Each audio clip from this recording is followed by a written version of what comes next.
they not living it. Exactly. So naturally, the first thing a person is going to say, looking at a person like you, is, "Oh, he didn't take full advantage of what he had." Yep. I would have did this, or I would have did it this way. I hear that all the time, bro. But I do know for a fact that you took full advantage because of the love and the loyalty you got for your big brother. That's a fact. I did what was available.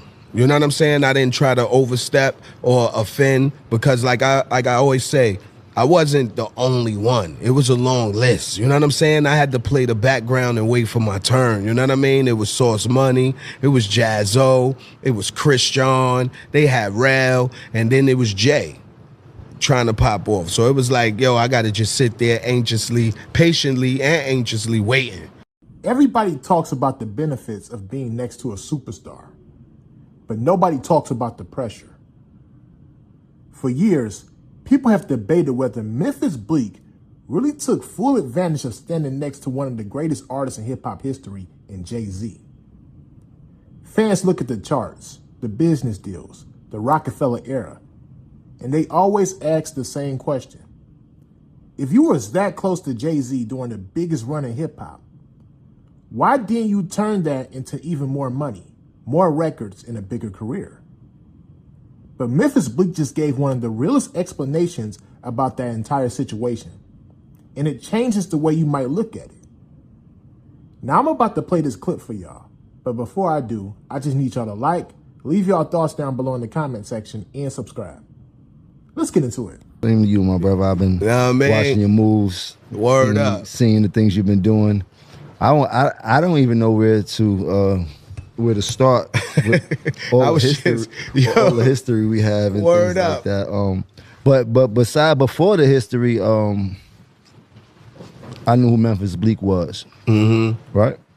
I knew Memphis Bleek for being, so you gotta figure we taking it back to the mid-90s. Well, hell yeah, 98, 99, you know what I mean? That's when we started linking for sure. Even before that. Yeah. I'm talking before our real fame, we knew who Memphis Bleek was. You heard? And through all of the albums which you have featured on with Jay. Yeah. You heard? So you've been, in those days, like, Bleek, that's Jay Little Man. Like, I know for a fact that position was a very powerful position for you at such a very young age. From starting hearing you on the come up. Yep. Coming of age and all these records, Marcy to Hollywood, me and Sauce Money. That was different, Jim. I ain't gonna front, man. Like, I ain't gonna sit here and act like, yeah, I knew or I was ready. I had no idea, my nigga. All I knew is I wanted to impress my hood, and I wanted the chicks in school to know I got busy. So that was it. I had no idea it was going to turn into this. You know what I'm saying? So I was just riding with the dogs. But growing into that position of power, I don't know if you will understand the type of power that you possess from being that close to damn near the world's favorite rapper. You know I know, man. Some would say I didn't take advantage, but it's like what you said. I didn't know, man. Like, you know what I'm saying? Like, things was happening so fast that I never got a chance to. Sometimes it's not about taking advantage. You know what I'm saying? Like, I commend you for everything that you did do, and that's what and this is what we're getting at. The position you hold was a very dear position, and most people wouldn't understand that until they in that position and things like that, and things that we don't think about that most people think about because they watching it. Exactly. And they not living it. Exactly. So naturally, the first thing a person is going to say, looking at a person like you, is, "Oh, he didn't take full advantage of what he had." Yep. I would have did this, or I would have did it this way. I hear that all the time, bro. But I do know for a fact that you took full advantage because of the love and the loyalty you got for your big brother. That's a fact. I did what was available.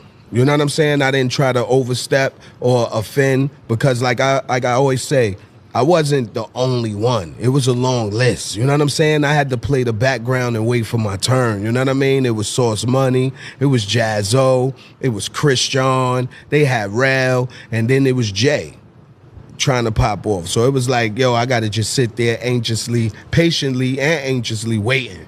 You know what I'm saying? That's why guys like Lenny S is very important to me because he the one who seen the frustration, and gave me the outlet. Like, yo, I got the studio, I know producers, let's lock in and let's work. And that led to, But you know what I mean? You stayed down through all of that, and most of the names that you mentioned, I haven't heard those names in years and years, but the name that I do hear in the whole Rockefeller dynamic has been Bleek. You know what I mean? So definitely. it's like, and I know with that position, you had to come against a lot of adversity and a lot of hate, because I know what it comes with. Definitely. You know what I mean? I know you came up across a lot of hate. I don't want to say it's hate, because you know, sometimes people have opinions and we just judge it as hate and we automatically say that. But it was a lot of hate from the hood, from like more hate, I say, came from those I knew than the people I don't know, because they got opinions and it's just their opinion. So I'm never gonna call them haters. You know what I'm saying? Mm-hmm. But a lot of the down talking, they ain't gonna do it, or you know, the plays like, man, they ain't gonna never make it. They ain't gonna never blow. This rap is bullshit. That came from those I knew more than the ones I didn't. But like, I could say the same thing for you, man, being the capo of the set. You know what I'm saying? Like, you had this almost the same pressure of being the underdog to one of the top dogs from Harlem, out of New York City, period. So it's like, we both sitting here mirroring the same position, like 100%. You know what I'm saying? So if anybody understand the pressure and the hate, as they would say, I dealt with, is you, because I know you dealt with the same thing. Yeah, I dealt with a lot of things when it came to being that close to Cam and the power I possessed in myself.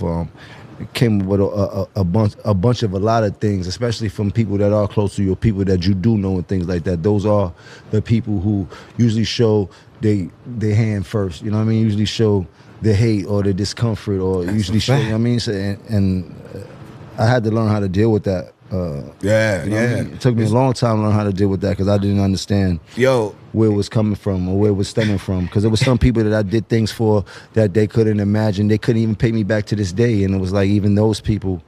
Yeah, and I had to learn quick, because it's weird, because word up, when the Hard Knock Life tour happened, that's when the separation, I feel like, happened from a lot of my friends, because Jay and them was on some show. They only could bring one. Now, mind you, you in the hood, it's 70 of y'all, it's 50 friends you hanging with all day, and now you got to sit there and think, which one of these I'ma tell he could roll, and the other 100 ain't gonna be mad. But it didn't matter who I picked.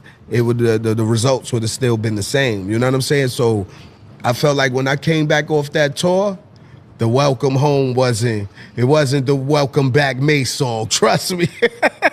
Success next to a superstar looks easy from the outside. The reality is usually a lot more complicated, though. Listening to Memphis Bleek talk about the power and pressure of being next to somebody like Jay-Z really shows how different the music business looks when you are living it instead of just watching it. Fans often think that opportunity equals automatic success, but the industry doesn't always work like that. Timing matters. Loyalty matters, and sometimes the smartest move is knowing when to play your role and wait. And there's also a bigger business lesson here that a lot of people overlook. Rockefeller Records was eventually sold to Def Jam for about $10 million in 2004. That shows you how serious the business side of that movement really became. What started off as friends chasing music turned into a real entertainment empire. So let me ask y'all this. Do you think Memphis Bleek should have turned his position next to Jay-Z into a bigger solo run in the music business? And if you were in Bleek's position during the Rockefeller era, would you have moved differently around Jay-Z and the opportunity that came with it? Let me know your thoughts down below in the comment section. And make sure you like and subscribe. Peace.